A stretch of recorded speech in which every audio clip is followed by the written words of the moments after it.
and I had to, show people my snail so they wouldn't see the ugly side of me. And one of my 7 loyal, faithful, loving, trusting, devoted online groupies, he said he liked the happy little snail, but he liked Uncle Bunny better. Now, see what I mean? I can take constructive criticism. I didn't get all pissed off and attack him. Hold on one second. Okay, sorry, I had to step away. I didn't get all pissed off and attack him because he said my happy little snail was just okay, but he liked Uncle Bunny better. I don't know if some of you remember Uncle Bunny. He did. So I'm doing this for you because, see, Uncle Brian's a giver, not a taker. When any of my loyal, faithful, loving, trusting, devoted Uncle Brian groupies, say something, I pay attention. I listen.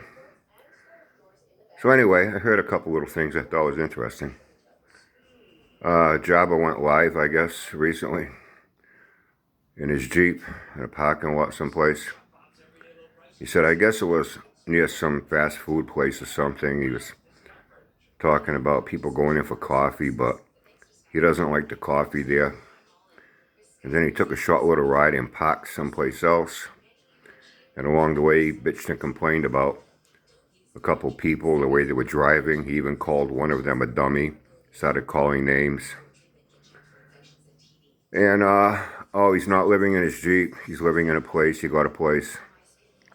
But he's still looking for a place. He's going to go out of state somewhere to look at another trailer park home. Because this new place he's staying at now is $800 a week. I said, are you sure? He said $800 a week, Brian. But before this, and he bashed the fuck out of his brother again.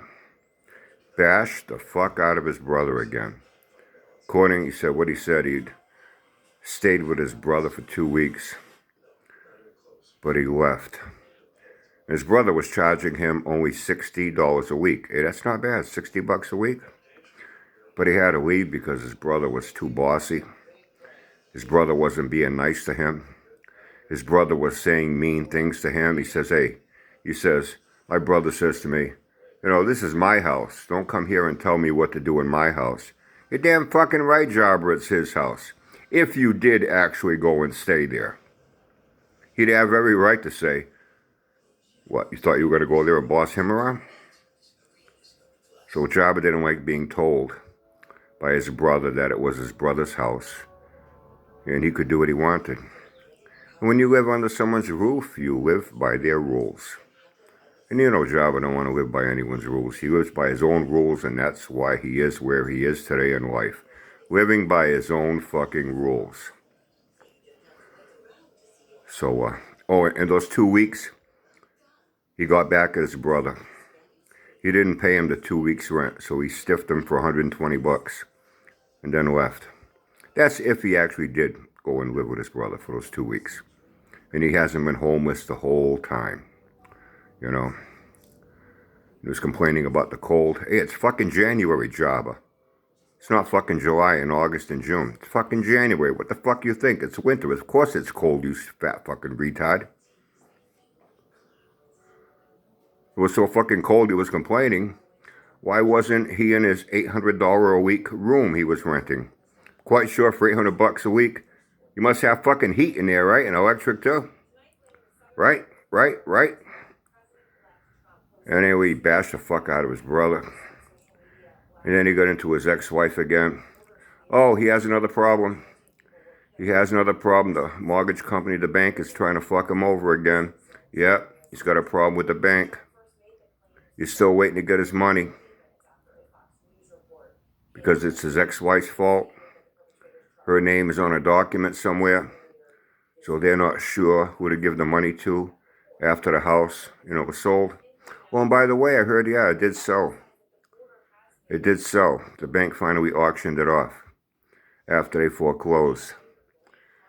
But the sale date is November 22nd of last year, not that far back. But wasn't it Jabba said in the beginning of October? Hold on a second. I'm back. Didn't he say in the beginning of October?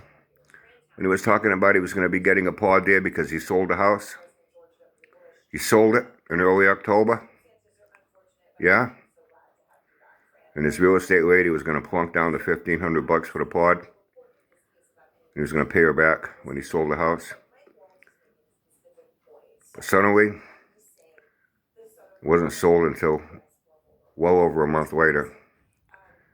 And now he's saying that, and he said at that time he had $70,000. He already got the money. Now he's saying he's having a hard time trying to get the money because the bank's not sure who to give it to because his wife's name on a document is fucking it up. The bank doesn't know what they're doing. They can't figure it out. He's waiting for them to figure it out so he can get his money and blah, blah, blah. Oh, and he went into the Bel Air again. Yeah, he was pissed off because he wanted to go work on it. But it was cold. Like I said, Jabba. It's fucking January. It's winter. Of course it's fucking cold. And it ain't gonna get any fucking warmer until the spring. He was pissed off because he wanted to work on it. Then he laid out all his plans, Brian. He's gonna do all the interior. How long has he been saying this shit for fucking years? He's gonna do all the interior. Yeah. Hope he fixes that headliner that is sagging like a soggy baby's diaper that's full of piss and shit. Fix those chewed up seats with rusty springs sticking up where if you sit on those seats, you're going to get a free colonoscopy and then you're going to need a fucking tetanus shot. Oh, and he's going to take the body down to bare metal again and repaint it again. How many times that motherfucker going to sand the fender and hit it with a rattle can of paint? How many fucking times going to keep doing that over and over? And this time the engine, he's going to pull the engine, take it apart. He's going to send the heads in a block to a machine shop, have it all professionally done. And he's going to save the pistons because they're good. And he's going to put it back together and get it running. But it's going to take time. And then I think I heard him say this before. People have told me. He gets pissed off at people. Hey, how come you haven't got it running yet? Listen, it's my Bel Air. I'll get it running in my time when I want to get it running. No one's going to tell me when I have to get my car running. I'll get it running when I want to get it running. What he's basically saying is, it ain't never going to get fucking running. He's just saying that, making a fucking excuse.